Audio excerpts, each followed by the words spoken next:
There is a wood that has been pulled from ancient structures after more than 1,000 years buried in mud, submerged in water, exposed to insects and fungal rot. And when tested in modern laboratories, it showed almost zero structural degradation. Not reduced degradation, not slowed degradation. Zero. The cellular walls were intact, the resin channels were sealed. The lignin density had actually increased over time, meaning the wood had gotten harder and more resistant the longer it sat in the ground. And here is what should stop you cold. This wood was not rare, it was not exotic, it was not imported from some distant jungle or mined from a geological anomaly. It grew across vast stretches of North America, from the coastal plains of the Southeast to the river bottoms of the Mississippi Delta, from the foothills of the Appalachians to the edges of the Great Dismal Swamp. Your great-grandparents almost certainly knew its name. They built with it. They fenced with it. They trusted it with their homes, their barns, their water cisterns, and their coffins, because they knew that once you shaped this timber and set it in place, neither water, nor fire, nor time itself could bring it down. So why have most Americans alive today never heard of it used the way it once was? Why does every lumber yard in the country push pressure-treated pine soaked in chemical preservatives and guaranteed for only 20 years when a natural alternative once lasted 50 times longer? And why did an entire industry spend the better part of a century making sure you would never think to ask that question? By the time you finish watching this, you will never look at a fence post, a raised bed, a deck board, or a structural beam the same way again. Because the answer is not just about wood. It is about what happens when an industry worth billions of dollars decides that your ignorance is more profitable than your knowledge. The wood is old-growth bald cypress, Taxodium distichum, and for most of recorded American history, it was considered the most durable building material on the continent. Not one of the most durable, the most durable. The Choctaw and Chitimacha peoples of the lower Mississippi Basin had used bald cypress for centuries before European contact. They carved dugout canoes from single trunks that lasted generations. They selected it not by accident but by deep empirical knowledge, understanding that the heartwood of a mature bald cypress contained a concentration of a natural chemical compound called cypressine, an oily preservative produced by the tree over decades of slow growth that rendered the wood effectively immune to fungal decay, termite attack, and water absorption. Spanish explorers arriving in the Gulf Coast region in the early 1500s documented native structures built from this wood that were already old when they found them, still standing, still sound. French colonists in Louisiana adopted it immediately. By the 1700s, bald cypress was the default construction timber for everything from plantation homes to pilings driven into swamp mud. The oldest standing structures in New Orleans, some dating to the early 1700s, are framed and sheathed in bald cypress. After more than 300 years in one of the most humid, termite-dense, hurricane-battered environments in North America, the wood remains structurally intact. That is not legend. That is engineering fact. But here is where the story turns. Between 1880 and 1925, the American logging industry systematically clear-cut approximately 93% of the old-growth bald cypress forests in the southeastern United States. This was one of the largest and most rapid deforestations in modern history, and it was driven not by demand for housing or infrastructure, but by the economics of extraction. Lumber companies, many backed by northern industrial capital, moved into the swamps of Louisiana, Florida, Georgia, and the Carolinas with steam-powered skidders and floating mills. They cut everything. First-growth trees that had taken 400, 600, sometimes over 1,000 years to reach maturity were felled, milled, and shipped north by the trainload. The price was kept low to undercut competing materials. The volume was kept high to maximize return before the resource was exhausted. And when the old-growth forests were gone, the industry did not replant them. It moved on. It moved on to pine. Fast-growing, plantation-harvested, chemically treated southern yellow pine became the replacement product. By the 1940s, the pressure-treated lumber industry had emerged as a dominant force in American construction. Chromated copper arsenate, known as CCA, was introduced as a wood preservative in 1938. It contained arsenic, actual arsenic. And for the next 6 decades, it was pressure injected into billions of board feet of pine lumber sold to American families who used it to build decks their children played on, raised beds they grew vegetables in, and fences they leaned against every day. The industry that replaced bald cypress did not just offer an inferior product, it offered a toxic one. And it did so because the superior natural alternative had been destroyed in the name of short-term profit. And what remained was not profitable enough to promote when chemicals and fast harvest pine offered fatter margins year after year. Now let me explain to you exactly why old-growth bald cypress performed the way it did, because this is not folklore, this is chemistry. And once you understand the mechanism, you will understand both why the wood was so extraordinary and why second-growth bald cypress sold today does not come close to matching it, a distinction the modern lumber industry has no interest in helping you make. The heartwood of a bald cypress tree that has grown slowly for 300 or more years contains an exceptionally high concentration of natural extractive compounds, primarily cypressine and related sesquiterpene chemicals. These are not applied to the wood. They are produced by the tree itself as part of its biological defense system, deposited gradually into the heartwood cells as the sapwood converts over decades. In an old-growth tree, the heartwood can account for more than 85% of the trunk's cross-section, and its extractive content can reach concentrations above 6% by dry weight. To put that in perspective, pressure-treated pine relies on externally applied preservatives at concentrations of roughly 0.25 to 0.60 pounds per cubic foot, depending on the intended use rating. Old-growth bald cypress carried its own preservative at a density that, when measured on the same scale, exceeded the treated pine by a factor of approximately 4.7 to 1. And unlike chemical treatments that leach out over time as the wood is exposed to rain, soil contact, and UV radiation, the extractives in bald cypress heartwood are hydrophobic. They repel water at the cellular level. They do not leach. They do not migrate. They stay locked in the cell walls and resin channels for centuries. Think of it this way. Pressure-treated pine is like a sponge that has been dipped in a chemical bath.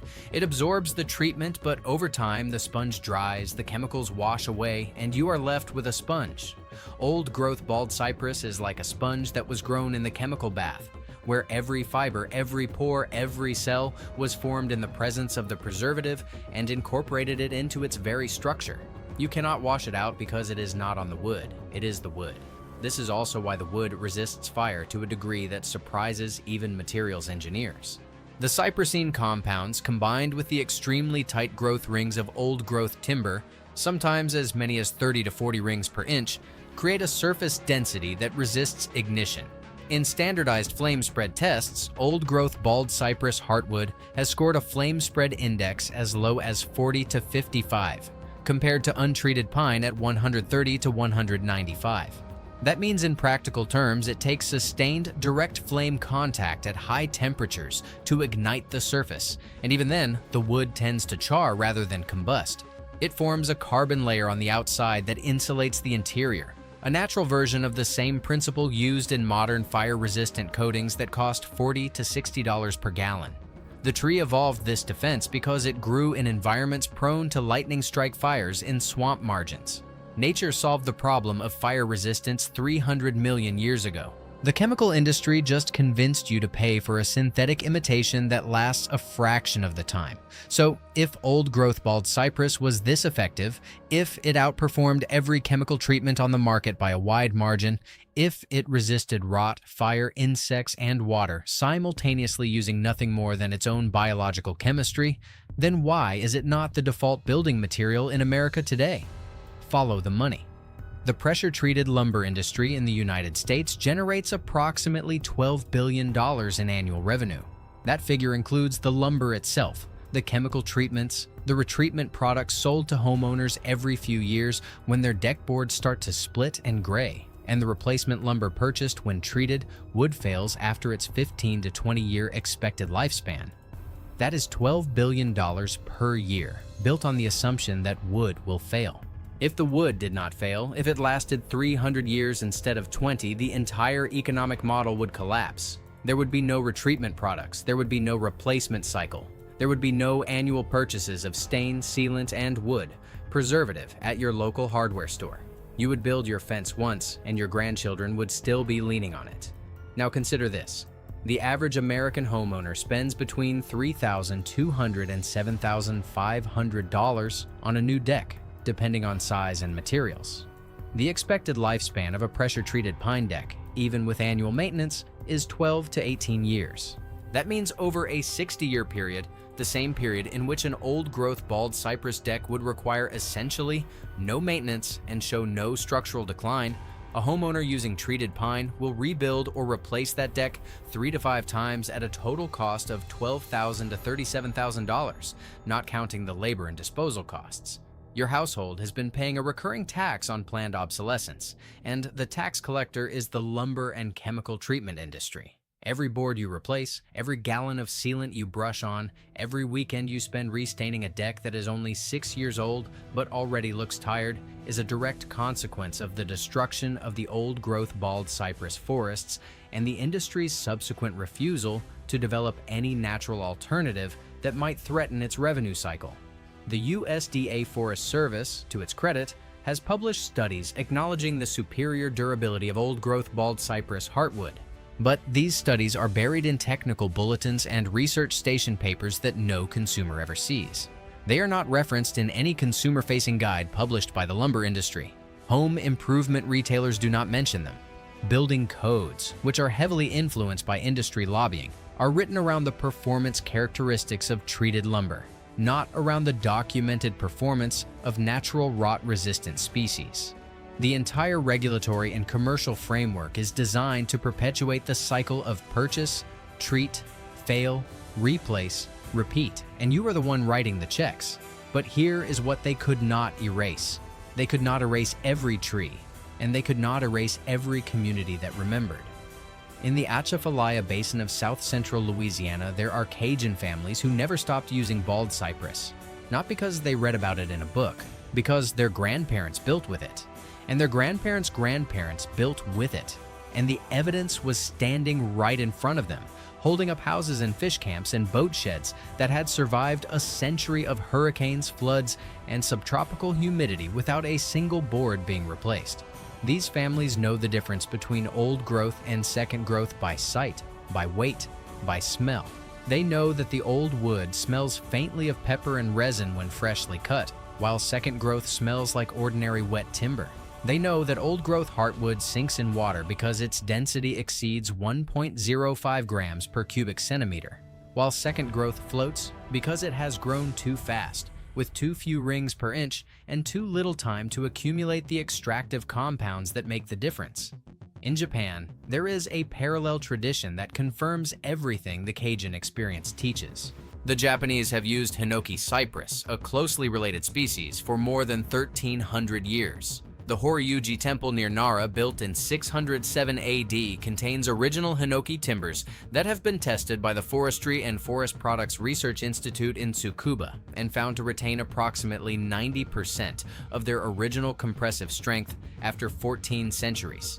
Japanese forestry tradition holds that Hinoki reaches its maximum structural strength approximately 200 to 300 years after being felled, as the internal resins continue to cross-link and harden. This is not mysticism. This has been confirmed by modern polymer chemistry. The wood literally gets stronger with time, up to a point, because the natural preservative compounds undergo slow polymerization reactions that increase the rigidity and density of the cell walls. The Japanese never abandoned this knowledge because they never allowed their forests to be industrially clear-cut. They managed them on rotations of 80 to 120 years and prioritized heartwood quality over board-foot volume. The result is a living, continuous tradition of building with wood that lasts a millennium. And in the American South, a small but growing community of salvage operators has been pulling old-growth bald cypress logs from river bottoms and swamp beds where they sank during the logging boom of the late 1800s. These sinker logs, as they are called, have been submerged for 100 to 140 years. When pulled from the mud and milled, they produce lumber that is virtually indistinguishable in quality from freshly cut old-growth heartwood. The extractive content is intact, The density is unchanged, the grain is tight, the color is rich, and the wood is ready to be used in applications where it will outlast anything else on the market by a factor of 10 or more. A small number of specialty mills in Louisiana, Mississippi, and Florida process this sinker cypress, and the homesteaders and builders who know about it consider it the single most valuable building material available in North America today. But you will not find it at your local home improvement store. You will not see it advertised during the game, because it threatens a $12 billion a year industry that depends on your wood rotting on schedule. Now, here is what you can do with this knowledge starting this season on the land you already own. First, understand the distinction between old growth and second growth bald cypress, because this is where most people go wrong. If you walk into a lumberyard and buy boards labeled cypress, you are almost certainly getting second growth timber harvested from plantation trees that are 40 to 60 years old. This wood is not worthless, but it is not the same product. Its extractive content is typically 1/3 to 1/2 that of old-growth heartwood, and its growth rings are wider, meaning lower density and reduced durability. It will outperform treated pine, but it will not deliver the centuries-long performance of the original. So what do? If you are building a structure that needs to last, your best option is to source sinker cypress from a specialty mill. These operations exist primarily in Louisiana and the Gulf Coast states, and many of them ship nationwide. A quick search for sinker cypress lumber or reclaimed old-growth cypress will turn up several reputable mills. The cost is higher than commodity lumber, typically $4 to $8 per board foot compared to $1.50 to $3 for treated pine. But remember the math. You buy it once, your great-grandchildren inherit it. Over the life of the structure, it is the cheapest wood you will ever use. If sinker cypress is outside your budget or your needs are more modest, here is what you can do with second growth bald cypress to dramatically improve its performance. Select boards that are heartwood only. Heartwood is the darker colored wood from the center of the tree. Sapwood, the lighter outer wood, has almost no extractive content and will rot like any other softwood. Insist on heartwood. Many yards will sort it for you if you ask. Then apply a treatment that the old Cajun builders have used for generations, one that costs almost nothing and uses materials you already have. Take raw linseed oil, not boiled linseed oil, which contains chemical dryers, but raw linseed oil, and thin it 50-50 with turpentine. Natural gum turpentine, not mineral spirits. Apply this mixture to the wood in 3 coats, allowing each coat to penetrate for 24 hours before applying the next. What you are doing is filling the cell structure with a natural hydrophobic oil that mimics, at a reduced concentration, the function of the cypressine the tree would have produced on its own if given another 200 years of growth. The turpentine acts as a carrier, driving the linseed oil deep into the grain. As the turpentine evaporates over the following days, you will notice the wood surface becoming slightly tacky and then hardening to a smooth, dry finish. Within about 2 weeks, the oil will have polymerized, meaning it has undergone a chemical reaction with oxygen that converts it from a liquid to a solid resin within the wood cells. This is not a surface coating. It is an internal impregnation. The wood will darken slightly, taking on a warm honey tone that deepens with age. Within the first season, you will notice that the treated boards shed water instead of absorbing it. Rain will beat on the surface. Morning dew will roll off. Soil contact, the harshest test for any wood, will show no signs of softening or fungal colonization through the first year and minimal degradation through the first 5. For fence posts, you can take this one step further. Char the buried end of the post with a propane torch until the surface is uniformly blackened to a depth of approximately 1/8 of an inch. This is the ancient Japanese technique known as yakisugi, or shu-sugi-ban, which creates a carbon layer that is biologically inert. Fungi and bacteria cannot metabolize carbon char. Termites will not eat it. Combined with the linseed oil treatment on the above-ground portion, you have a fence post that will outlast any pressure-treated post on the market by a factor of 3 or more at a fraction of the cost, and with 0 toxic chemicals leaching into your soil. You will know the treatment is working when you push a moisture meter probe into the wood after a heavy rain and get a reading below 12%. Untreated pine in the same conditions will read 25 to 35%. That difference is the difference between a fence that stands for decades and one that rots at the base in 6 years. If you check your posts in the fall of the first year and the ground level wood is still hard, still dry to the touch, still showing clean grain with no soft spots or discoloration, you have done it right. And you have done it with 2 ingredients that cost less than $15 combined. The most common mistake people make is using boiled linseed oil, which contains metallic drying agents, typically cobalt or manganese compounds, that accelerate surface drying, but prevent deep penetration. The surface skins over before the oil has reached the inner cells, creating a hard shell over a still vulnerable core. Use raw linseed oil. Be patient. Let it soak. The wood will tell you when it has had enough because it will stop absorbing and the surface will remain wet instead of drawing the oil in. That is your signal to stop and let it cure. Now here's where this knowledge opens into something much larger, because bald cypress is not the only tree that nature armored against decay. Once you understand the principle that certain slow-growing species produce high concentrations of extractive compounds that function as natural preservatives, you begin to see the same pattern across multiple species that grow right here in North America. Black locust, Robinia pseudoacacia, is one of the hardest and most rot-resistant hardwoods on the continent. Its heartwood contains robinettin and dihydrorobinettin flavonoid compounds that are toxic to decay fungi and boring insects. A black locust fence post driven into the ground will typically outlast a pressure-treated pine post by 15 to 25 years.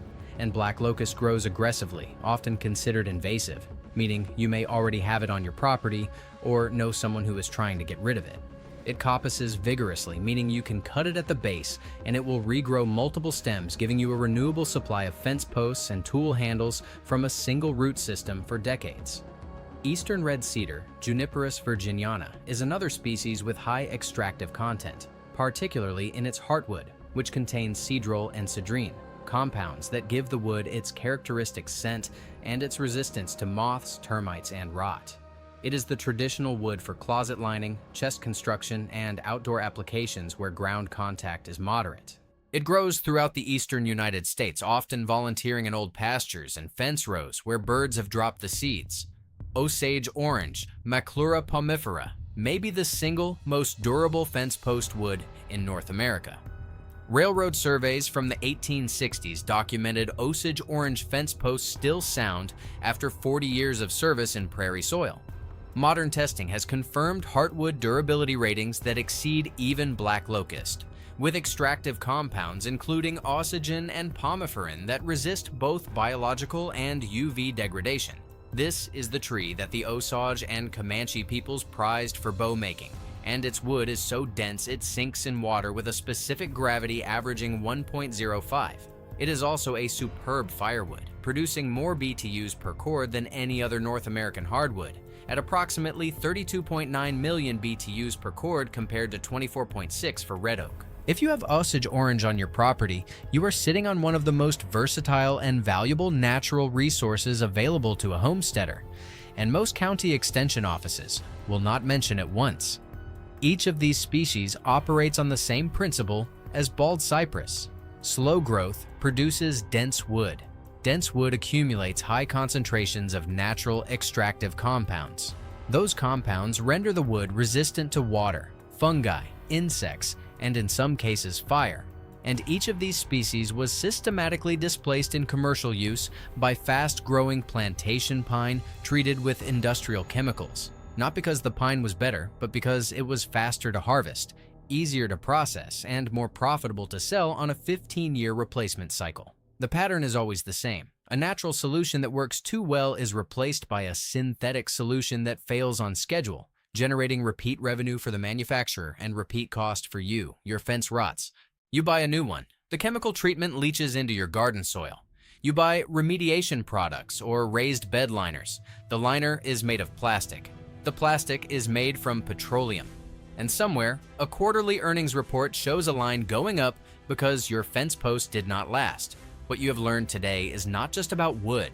It is about a way of thinking that your grandparents took for granted, and that an entire economic system has spent 3 generations trying to make you forget. The idea that nature already solved most of the problems that industry sells you solutions for. The idea that a tree, given enough time and the right conditions, will produce a material that no factory can match. The idea that the most durable, the most reliable, the most cost-effective building materials on your homestead are not the ones with the biggest advertising budgets, but the ones that have been growing quietly in the hedgerows, the swamp margins, and the old fence lines that everybody drives past without a second look. Your land is not empty. It is not waiting for you to drive to a store and buy what it needs. It has been producing what it needs for thousands of years. The knowledge of how to use what it offers was never lost. It was priced out of the market by people who could not make a cent from a fence post that refused to rot. A tree that stands for 1,000 years is not a product. It is a rebuke to every industry that profits from decay. Plant one.